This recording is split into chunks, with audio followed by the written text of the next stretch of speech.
Welcome to Chillin' 101. We hope this video helps. You begin by installing the Google Docs app and signing in. This links your iPad to your cloud files, so changes save automatically. Once signed in, give the app permission to access files and photos so you can insert images and import documents. Now tap the plus button, pick blank or a template, and the editor opens. Start typing with the on-screen or external keyboard. Make sure autosave shows at the top so you don't lose work as you move to editing. You'll spend most time formatting and organizing.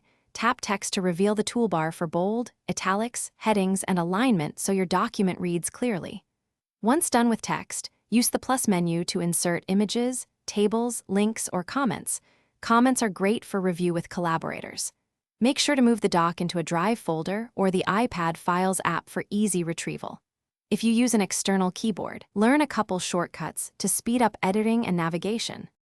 To finish, you share or export your file, tap the three dots, choose Share and Export, then send as PDF or Word, or invite people with specific permissions so everyone sees the right version.